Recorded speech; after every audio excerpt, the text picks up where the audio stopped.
All right. Don't say anything you don't want recorded. All right. Here's some stuff before we get started. Couple of things. Thing number one, I know a bunch of you have emailed me over the last couple of days. I don't know what the heck happened to everybody over the last week or so, but I got a lot of really interesting emails. There's something's going on at Cedar Park High School. It's causing all kinds of grief. So, I don't know. I blame a band and UIL. That's what we'll blame. Or I don't know, soccer, or I don't know. What will we blame? But I'll answer all your emails. I apologize for being a little slow about this. Hang on, two more people. Let me check them off here. So I apologize for being a little slow on the email. I graded stuff, I think Sunday, and then I think I graded again Monday morning, but then I had some stuff to do, and then I haven't graded anything or read anything today. So I'll get caught up on that. I sent you announcement about grades. Really need you to go ahead and catch up if you're behind, and then you can't get behind anymore. So the last 3 weeks, you got to kind of stay on track of stuff because we're toward the end and you just got to do it. Plus, when my grades are due, they're due. So I can't go back and add stuff. And I even had a couple of people like, do you really have to have the book review? Yeah, I really do. My boss says I do. That's part of the deal. So yeah, that's just a department requirement. So me saying, just kidding about the book review. No, you really have to have that to get an A. So if you really wanted an A, you got to have that. Uh-oh, sorry, I just got a news update that, that trial, it looks like they got a verdict. So, oh my goodness. All right. Okay. It just popped up on my screen. I didn't ask for it, I promise. Probably more exciting than your grades even, although some of you are like, no, my grade is more exciting than, okay, but your grade is probably not going to cause a bad reaction in a certain city, although it might with your parents. So I understand. And that's serious stuff. So the book review, we're going to go over that here in a minute. And book review is optional, can give you extra points. And the middle class, oh my gosh, there's like, you cannot base your grades on 300 points when there's 320 available. It's like, I can do whatever I want. Yes, I can. It's like, why are you telling me what I can and can't do? So the 300 points come from class. So it's all of your weekly questions and the quizzes. So 10 points for each weekly question, and then your quizzes make up the difference. And so that's 300 points. And the book review is 20, and that kind of goes as extra points. It's optional, but you have to do it if you want to get an A. And then there may be kind of an optional cumulative assignment, because I think I gave the 2 group an optional assignment that was kind of in the middle. So there may be one more optional assignment, which would be worth 10 points. So there's still hope for those of you who aren't passing, if you're close. Now, if you're like 100 points away, no, sorry. And somebody asking the other class, when is I have to drop the class by this date? And I looked that up and it was April 26th, I believe. So you want to decide that this week. All right, here's the other thing that I sort of need to talk to you about, and you guys can tell me what you think about this. So I have a meeting, an in-person meeting, which doesn't happen very often, this Thursday at 4 o'clock. Now, if we have class until say 4 o'clock, 3:47, I'm not going to make it to my meeting. So I don't know what your lives are actually like at 2:30 when this class is really supposed to start. Is it possible to start this class at 2:30? Okay, if you think it is possible, would you give me a thumbs up of some sort or say something in the chat? Okay, and then we could end at 3:30 or maybe a little sooner. Okay, so we'll start next time at 2:30. If you can't do that, just log in when you can, and there'll be a recording. So thank you. So sorry. Yeah, I wasn't scheduling the meeting and I didn't have any choice. So we're going to start at 2:30 next time. I will try so hard to remember to send you an email about that. So, thank you. All right, let's look at book review. I'm looking at chat. Hopefully you guys are just agreeing. Okay, thanks. Appreciate it. All right, and again, if 2:30 is not going to be your thing, because I mean, for some of you, 2:52 is pretty hard. But I mean, we'll be done by 3:30, a little bit sooner, to be honest with you. And my meeting is right near Cedar Park High School. I mean, we could just really have the class in person, but I think there are rules. There are definitely rules. You guys don't want me at your school. I could bring you the COVID. You don't know. All right, let's look at, I wouldn't bring you the COVID. I don't think I would. I don't have it. I had those vaccines. Hopefully they work. All right, book review. Of course they work.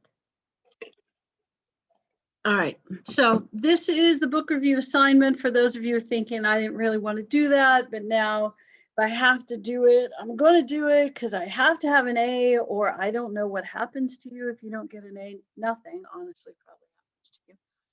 But you know, so here's the book review, which can give you extra points, or you have to do to get an A. Now, to get points on the book review, you have to do two things, really. One, read the book, okay? Start off with reading the book. Two, don't plagiarize. That's really the secret to this. Read the book and don't plagiarize, and then you'll get some credit. And remember, these are extra points. So let's say you do the book review and you do kind of a job and you get 10 out of 20. I am a little stingy on the book review. I'm not going to lie to you. But let's say you get 10 out of 20 because you have like a book review. That's 10 more points than you had before, okay? No harm, no foul. Now, I know some of you is like, I don't want to read a whole book and then write this paper and then only get 10 points. I get that. Then don't do a, kind of mediocre job, okay? But I think the assignment is fairly straightforward and pretty simple. So here's what you have to do to make sure you get as many points as possible. Read the book. If you do the plagiarism thing, you're getting an F on the assignment and the class. So if you don't plan to read the book, don't do the book review, okay? Just don't. Okay, all right. The other thing that people sometimes struggle with is they don't follow the instructions. I know that's shocking, isn't it? This is not a book report where you just tell me everything in the book. It's a book review. In some ways, it's easier because it won't be as long. In some ways, it's probably harder because you have to analyze. You have to tell me what you thought about the book, not what happened in the book, but what you thought about it, okay? So it's 4 to 5 pages, 1,500 typewritten or word processed words. So it's about 4 to 5 pages. And bigger font doesn't mean you can write fewer things. Go with about the standard 10 to 12 point, whatever font that isn't, weird or wingdings or I don't know, script, something odd like that. I would read a book that you think is interesting. There's an enormous book list at ACC that you could look at. I always recommend Narrative of the Life of Frederick Douglass just because it's easy and fast and interesting and important historically, but anything you like that has something to do with US history before the Civil War, just send me an email about what it is you want to read. And several of you already have, and you're good. I mean, yeah, it's good. So part 1 is like a page long, tells me what the book's about. Like the first 3 chapters were about so-and-so's childhood, and then the next 4 chapters were about how Frederick Douglass escaped slavery, and then, this is where he lived, and this is who his masters were, and this is why it was easy for him to escape, and this is why it was hard. And then the end, the last, 4 or 5 chapters, this is not really what's in the narrative of the life of Frederick Douglass. The last 4 or 5 chapters were about Frederick Douglass and his life in New York City, which is not where he lived, and his relationship with his wife and his children and his career, and how he got to advise President Lincoln and eventually became an ambassador to Haiti. Those last 2 things and he was married and he did have some kids. All right, so that's just kind of the general overview. The middle, part 2, is about 2 pages, and it's where you tell me why the author wrote the book. So what was the author's purpose? If you're not sure after you read the book, that's kind of an oops, either on you or the author, maybe both, I don't know. But look in the introduction, usually it says in the introduction why they wrote the book, especially with a nonfiction book. Yeah. Fiction books, no one knows why they wrote those books because they had a feeling or they wanted to sell a book, usually because they had a feeling. All right, so usually the author wants to prove some purpose, make some assertion, if it's a biography, why that person instead of anyone else in the world they could have written about. So just, look over the intro if you're not completely sure. And you should look at the intro anyway, because when historians write a book, they usually put stuff in there other than I wrote this because of my mom and she was the greatest mom ever, which is probably true. But all right, so identify the thesis, and then as you write about the thesis, use some quotes throughout the book that show whether you think the author proved his thesis. So if they're writing about George Washington and they're saying I wrote about him because he's the greatest president ever, and we would have never had a country without him, then you need to show some examples that the author gives that show what Washington did that was uniquely great. What's unique about Washington that maybe no one else could have or would have done, that made him better than Thomas Jefferson or John Adams or something along those lines. So, and when you give those examples, if you'll spread them throughout the book rather than do all of them at the beginning or all of them at the end, that helps me believe that you read the whole book.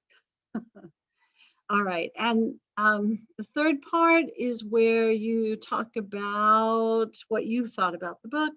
Do you like it? Do you dislike it? How does it compare to stuff you already knew? How does it compare to stuff in the textbook?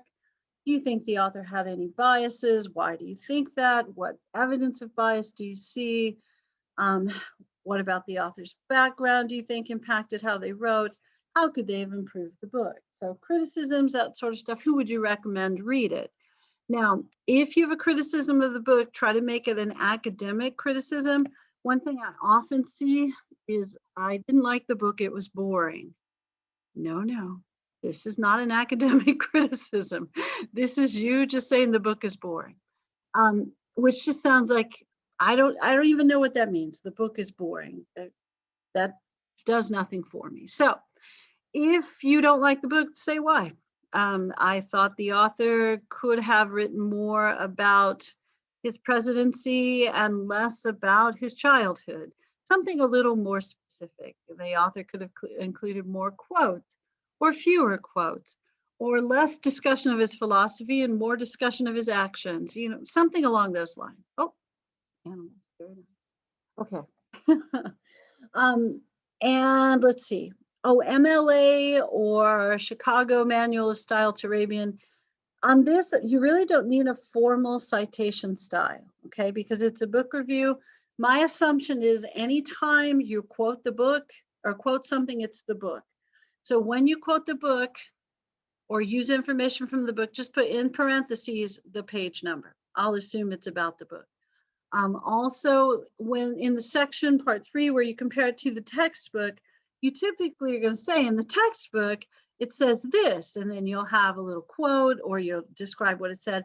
And then you can put the page number from the textbook in parentheses as well, because you've just said in the textbook. So I know that's what you're referring to. So as long as you're just referring to the book that you read or the textbook, you can just put the page number in parentheses and I'll know what you're talking about. Now, if you use something else, which is possible, list that as a source at the end of your paper, and that'll be fine. Let's see. So to be accepted, not accepted, I guess that due date is correct. I should probably double check. It's worth 20 points total, 4 for how you write it, and then 16 for what you say. And so 4 for the shorter section, 6 for the 2 longer sections, and then that's the same rubric that's in the assignment page, so it should be replicated properly. It is. I've checked it a couple of times. Should be good. I'm trying to think if there's the other thing that really irritates me sometimes when kids write these papers, adults too, not just kids, is they just start off with this book. Don't start off with this book. Don't start your paper with this book. Say the name of the book in the first paragraph, okay? Yeah, just because it's in the title, that's not good enough. And also, I'm noticing more in the answers that you guys are putting for the weekly questions, you're referring to historical people by their first names. No, you got to refer to them by their last names, unless their last name is Adams. They may need some initials. But, if it's Lincoln, he's not Abe because you didn't know him and he's not your uncle or something like that. So with historical figures, you don't want to use a term of familiarity when you refer to them. So refer to them by their last name. It's okay when you write about literature to talk about characters by their first name because you don't know them. You know what I mean? And they're not real. No. I hate to say that. Okay. All right. I feel like we're done talking about the book review. Do you have any questions you want to ask at the moment about the book review? And I know at least one of you has already turned it in, so I will look that over and give you feedback before next class, I promise. So I'm not really sure if this is a good question to ask, but if we have a good grade already and we decide to do the assignment, is it going to hurt our grade even if we do it? The only way it hurts your grade is if you plagiarize. So just don't plagiarize. It can cause you no harm. It can only help you. Unless you plagiarize. Plagiarism always costs you, not in high school. I know they just give you a 0 and then drop it. But in college, plagiarism can get you kicked out of college. It's much more serious than we lead you to believe in high school, which I think is my least favorite thing about teaching high school, was one of my least favorite things. There are others. We'll talk later. Yeah. All right. Let's look at weekly question. Analyze the arguments of the Free Soil Party. So we'll talk about Free Soil Party a little bit today. How did its members understand freedom and how did slavery fit into their platform? Free Soil Party is a weird group of folks. I was looking at my earlier roll sheet because I wrote down what pages to look at for this. So for Free Soil Party, you will want to look at page 490 to 492. And then maybe look a little bit at 499 to 502. So Free Soil Party. And we'll talk about it a bit as we go through the chapter. And then the other questions for later, next chapter, basic premise of the Confederate government, what advantages the Confederacy have, and why did its leaders think victory would be theirs? They really sincerely believed they would win the war, and they did quite well for the first year and a half. And the question about the basic premise of the government, I'm really kind of asking, did they have a strong federal system, or were they more a strong state government with weak federal system? And I think you'll be surprised at what they actually had. Yeah, I think so. Now, of course, the Confederate Constitution will look very similar to the US Constitution, with one pretty major difference, some institution that it preserved. Also, why I really have a hard time with people who say the Civil War wasn't about slavery, because the main difference in the constitutions is slavery. So anyway, all right. And then the last question was Reconstruction a success or failure, something in between. Bonus for you, if you took 1302 with me, you probably have already answered that question. It's the first question, I think, for 1302. So if you've answered that and it went well, just plop it back in there. I can live with that. The only problem is it'll show up as 100% plagiarized, but if you plagiarize yourself, I don't think that counts. So yeah, I think it's good. All right, let's talk about this week's stuff. Forgot to check. Nothing new in the chat. All right, you guys are not chatty today. That's fine. All right, where are the notes? All right, I don't know what was in my brain when I made these notes, but I sort of numbered them. And when I first looked at it, I thought, well, that looks like it's a quiz or something, but it's not. So these really are my really odd notes for chapter 13. I did notice it does go through the chapter in the order that Dr. Frona goes through it. So, I don't know what I was thinking with the outline, but here it is. All right, so the chapter, let's see, what's the name of the chapter? A House Divided. So this is really going through the 40s and 50s and showing why we are kind of warming up for Civil War during this era.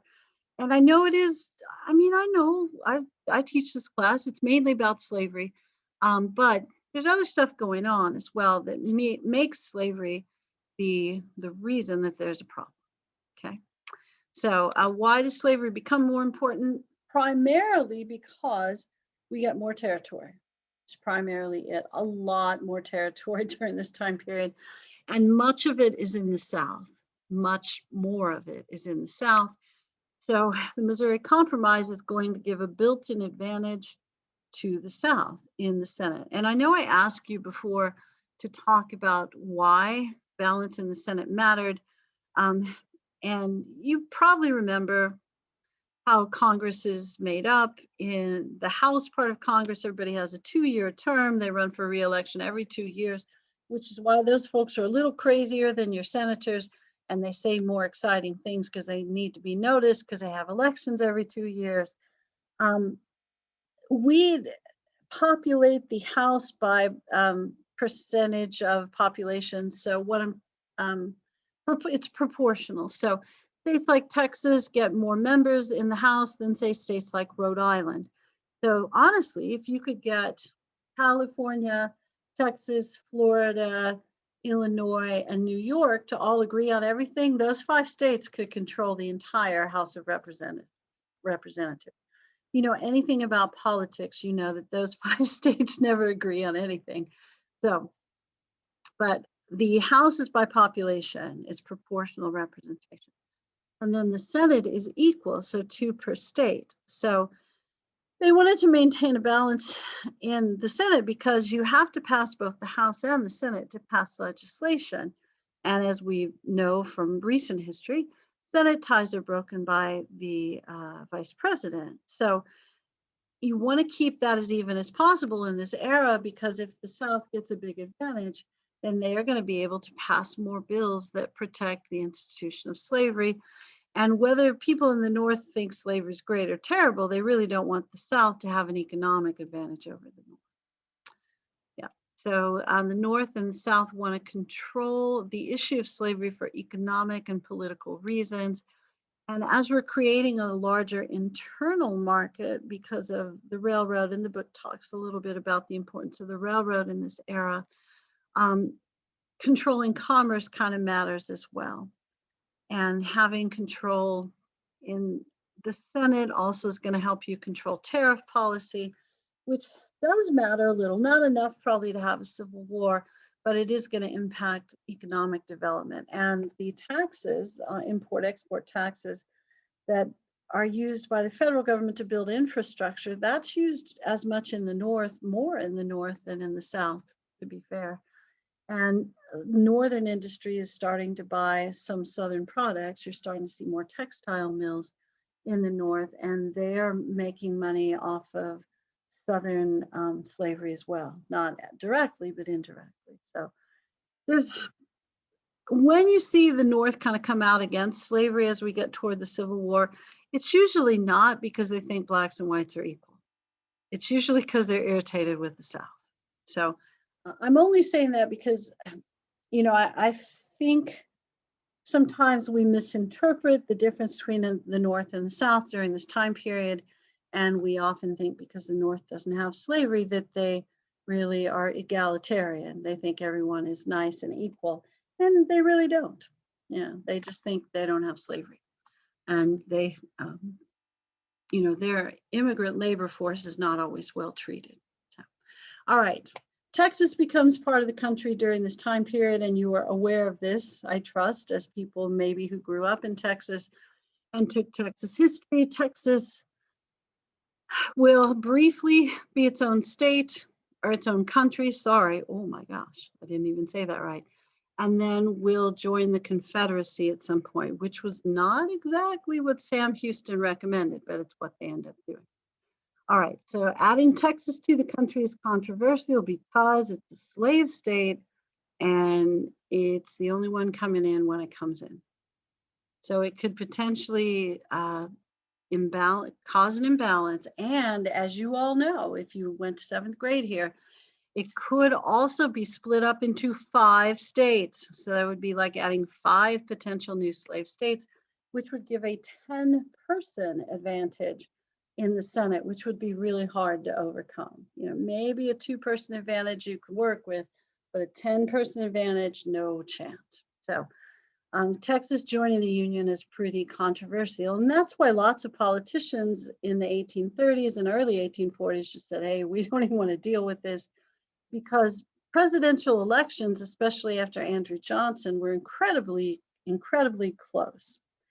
And they could be swayed by really small things. So what you will see with those politicians between Jackson and Lincoln, the ones you don't know any of their names, is they just don't take very many stands on issues because they don't want to upset anybody. So they just say, like, I love babies and God, and people elect them. So they don't talk about any controversial stuff at all. All right. Reference to 5440 or fight. The book talks about the Oregon Territory and the dispute over the border in Oregon. 5440 was the latitude longitude line that the United States wanted Canada/Great Britain to agree to for Oregon. That would give the United States control of some offshore islands, a little more fishing territory, and of course, a little more land. And the slogan was the idea that if they didn't give us what we wanted, we would declare war on England/Canada, Great Britain/Canada, which we were not going to do. Just in case, Great Britain sent some warships off the coast, and then we said, hey, just kidding. And then we agreed to the current border. Now, different historians will argue that we were closer or farther away from war. I think Dr. Foner's kind of in the we were probably closer than people understood to war camp. Other historians that I've read are kind of the other way. Honestly, this is nowhere even close to a field of expertise of mine. When we do this master's degree thing, there are probably two or three things that we really study intensely. And for me, I guarantee you, the dispute over the border in the Oregon Territory was not one of those things. Yeah, if you kind of concentrated on manifest destiny and westward movement, maybe this would be your thing. My concentrations were modern civil rights movement and the Constitution. So no and no. I got nothing extra here for you. I kind of lean toward we weren't going to war over this camp, but I'm nowhere close to an expert on this. I just know more than you and probably the average high school history teacher, but maybe not, depending on who your high school history teacher was. Yeah. All right. California Gold Rush. Why did that matter? Because there was gold in their hills. Yeah. And it brought a lot of immigrants to California. So when they discovered gold in California in 1848, people showed up in 1849 because, it took a while to get there. And that's where you have the football team, the 49ers, and they found the gold in Sutter's Mill, which is near modern day San Francisco. So see, the football thing is helping you out here a little bit with the history. Bunch of people went to California from all over the United States, from Canada, from Mexico, from Russia a little bit, but also from Japan and China. So it's going to lead to literally millions of people going to California within a year. Now, to apply for statehood, I think to apply for territorial status took 5,000 people. So that happened overnight. And then for statehood took 50,000 people, also happened overnight. So California joining the Union is going to be a tricky thing because we're still using the Missouri Compromise. And if you extend that 3630 line all the way to California, it kind of cuts California in half. So now we've got a new problem. Does California come in as a slave state or does it come in as a free state? And that's going to be messy stuff. It's going to be messy stuff. It is.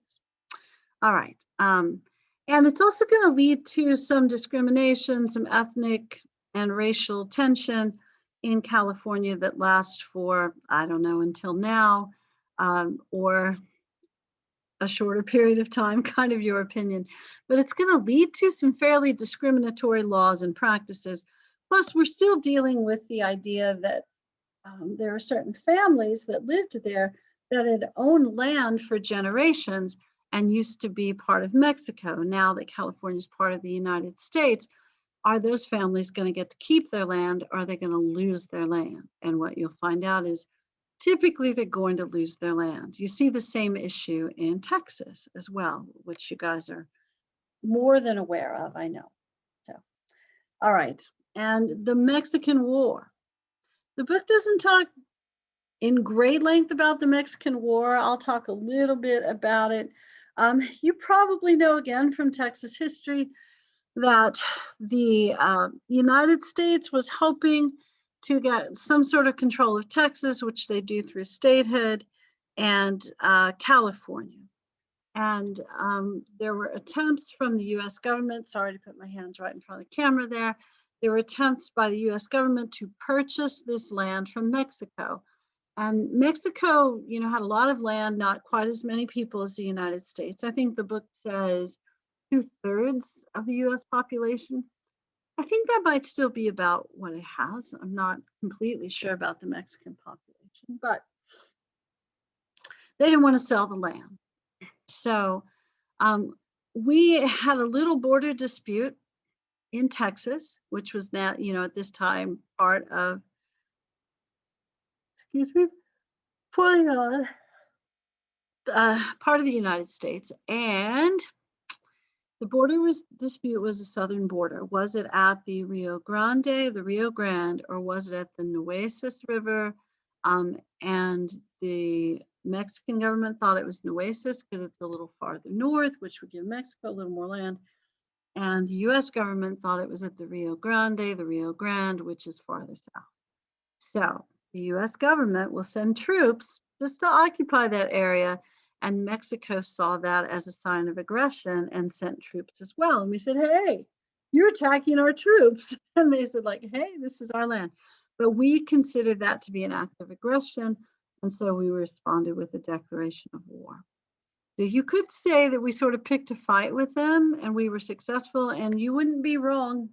So I think that's typically how most people view the beginning of the Mexican War. Now, within the United States, when war was declared, the northern states tended to be unhappy about this, and the southern states tended to be more happy about this. I assume that you can guess why, but it certainly has to do with the location of the potential new land that could be gained from Mexico. Now, that part of Texas plus California were the most desirable parts for the United States government.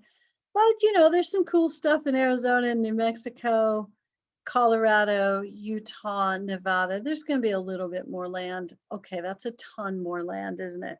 We're going to gain a lot of territory from this. Now, typically in those areas, there are just some Native Americans and then like a couple of folks that who knows why they went out there. There weren't very large populations of people. So, all right. So winning the Mexican War in the 1840s. I didn't tell you when this was, did I? No.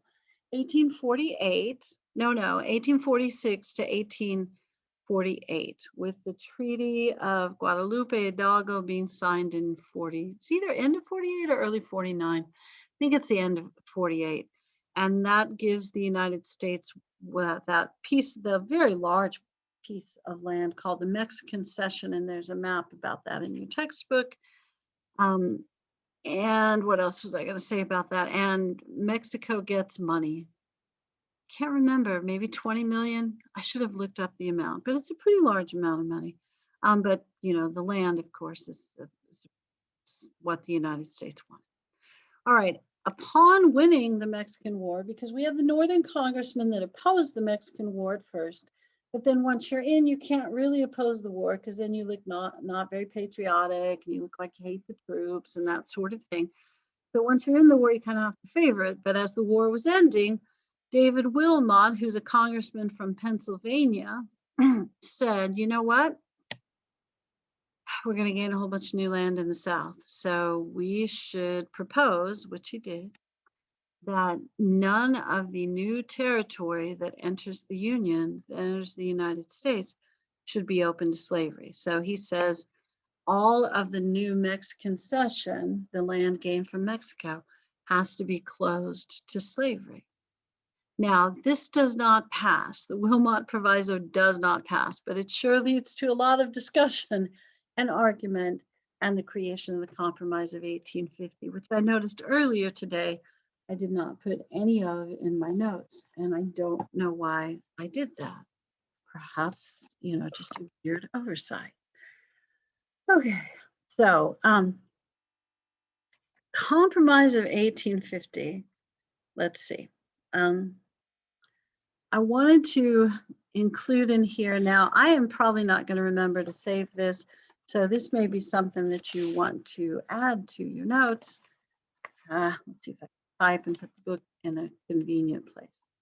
All right, so that's interesting. Oh, that's a little Roman numeral 1, isn't it? So the provisions of the Compromise of 1850 would be that California enters the U.S.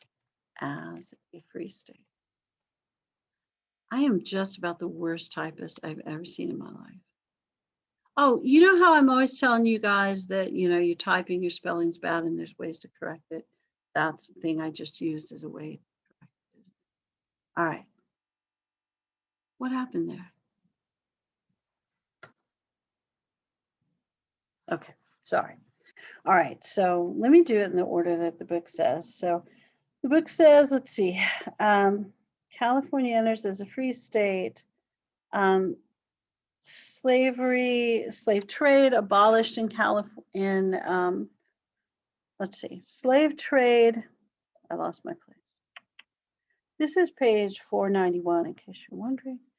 So the slave trade would be abolished in DC, not slavery. So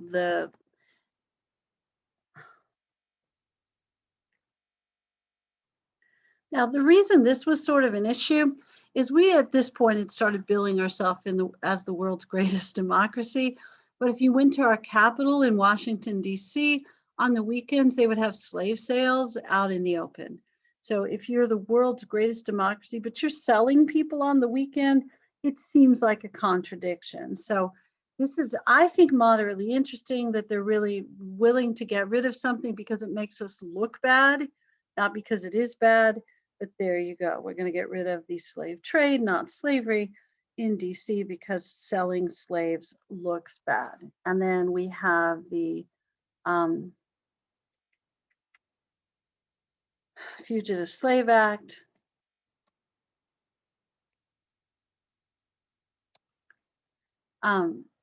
So if somebody from the North suspects that somebody from the South has run away and is in the North, it's a federal law that you have to help to return the fugitive slave. And then popular sovereignty. Let's see if I can spell. Sovereignty. Okay.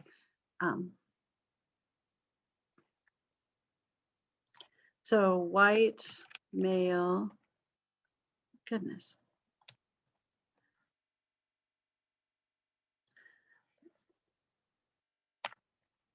I'll fix that in a second.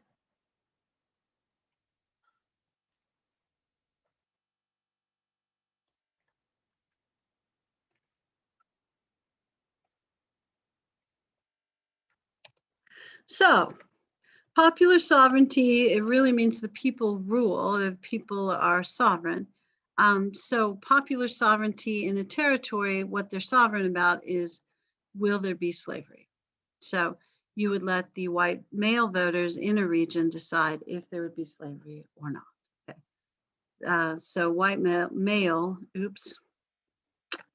voters in the territory decided if the state will be, I'd probably say would be. It's a little better intense, isn't it? Be slave or free. So they had an election. Okay.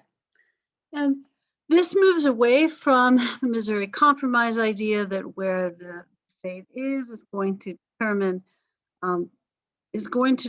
whether the state is slave or free. And it also gives the people in the territory the ability to vote on this, which could be seen as very democratic or very undemocratic, because it's white male voters. Surely free blacks are not going to have a voice in this. Women, of course, still aren't going to have a voice in this. Plus, you're still voting on whether somebody can own someone else, which kind of looks bad on the surface, doesn't it? Especially looking back. In the time period, they may not have seen it quite the same way. Now, if you're wondering why popular sovereignty, because most of these territories are in the South, the thought was this might make the North a little happier about some other things that are included, about adding all these Southern states. Well, they aren't automatically all slave states. Well, they're probably mostly going to be slave states. And the thought with the guys who developed this bill, which I guess I could put it in there. Know this. And I assume you know the year is 1850, right? So, Henry Clay, who, yes, is still alive, and Stephen Douglas, who's younger and still alive during that time period as well. And when they proposed this, it's a really big bill. They call it an omnibus bill because it's got a bunch of stuff in it, and it doesn't pass. And then they pass the parts of it separately because they can get coalitions to agree on the separate parts. So, with the California as a free state, the West and the North are good with that.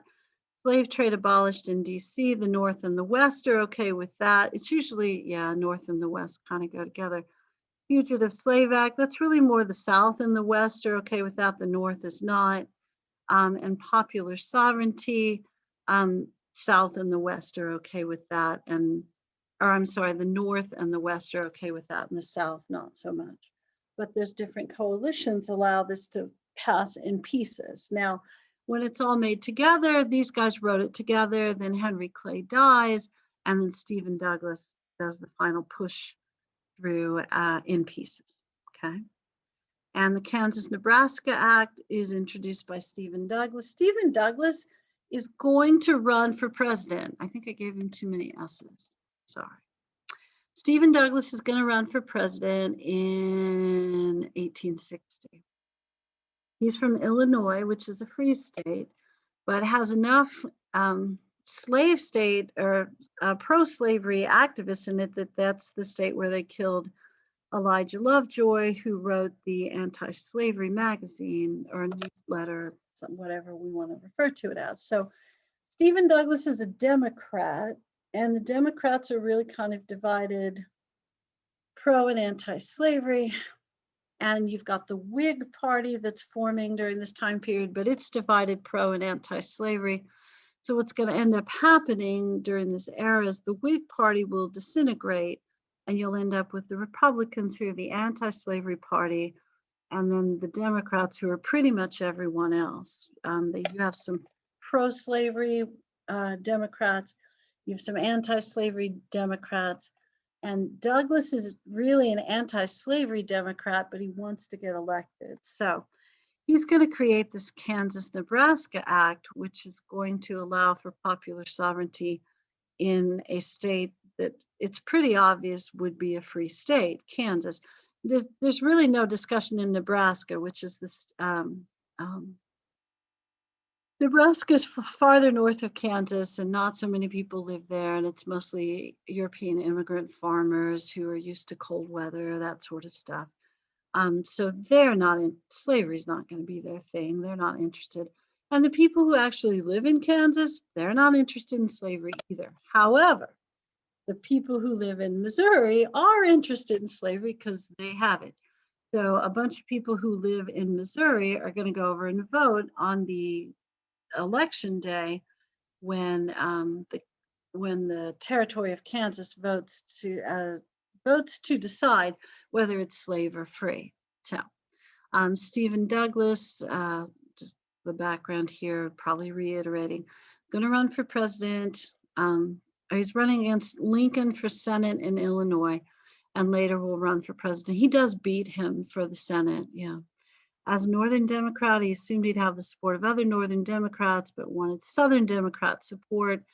adding the possibility of a slave state in the North was, he hoped, would catch him some Southern votes. He also really wanted to make sure the Transcontinental Railroad went through Illinois, and he wanted some Southern support on that. Now, the truth is, the Transcontinental Railroad, which they're already planning during this time period, is going to go through Illinois. It just is, because Chicago's really, the gateway city to the West. I know St. Louis, but as far as for commerce, they've got a stockyard there, and they've got an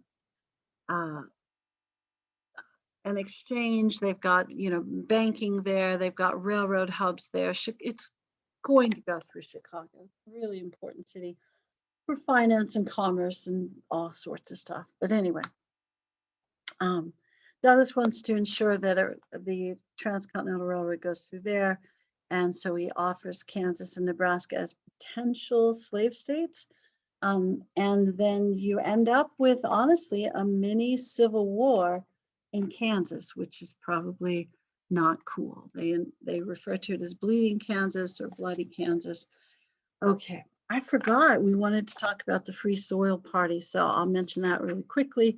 Free Soil Party is mentioned starting on, it's earlier than I said, 488, and goes to about 492. I need to remember that for the next class. So 488 to 492. And your book is going to mention lots of details, which you can include in your answer, that it is organized for the 1848 election, that they nominate Martin Van Buren and a guy named Charles Francis Adams, who was from Quincy Adams' son, to run, and the Democrats nominated Lewis Cass, and they had some discussion of popular sovereignty. And then Van Buren wants to run because the South didn't vote for him when he ran the last time. So there's a lot of weird stuff going on. And the book's going to talk about all the political intrigue. And then the Whigs will eventually nominate Zachary Taylor, who just says, I'm a war hero, and doesn't really take stands on stuff. And he's a war hero. It is true. He ends up winning. And then I think is he the one that dies right away? I think that he is. But the Free Soil Party, kind of a weird group of folks. It clearly is going to have abolitionists in it, because the main thing they want to do is make sure that there's no slavery in the new territories in the West. So no new territory should be open to slavery. But it doesn't just appeal to abolitionists. It also appeals to, we'll just go with racist people, which is an interesting thing, I think, to have a party that opposes the spread of slavery, but still is appealing to racists. And if you're wondering, like, how does that work? When they're talking about free soil, their slogan is free soil and free men.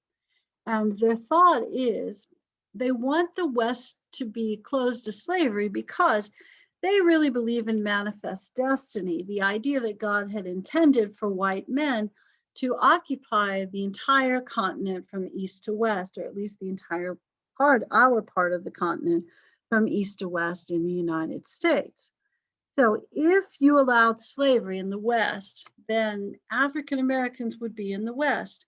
Then when slavery ended, guess what would be in the West? Free blacks. Do you want free blacks to have a chance at this land that God clearly intended for white guys? No. So the Free Soil Party's goal is to make sure that all of the new land that we gain, however we gain it during this era and beyond, is really just for white guys. And the quote that I expect will show up in several of your answers on page 490 is from David Wilmot, who says, let's see, the free soil idea, appeals to racism, Wilmot himself insisted that his controversial proviso or proviso, however you want to say that, was motivated not by, and here's where the quote starts, morbid sympathy for the slaves.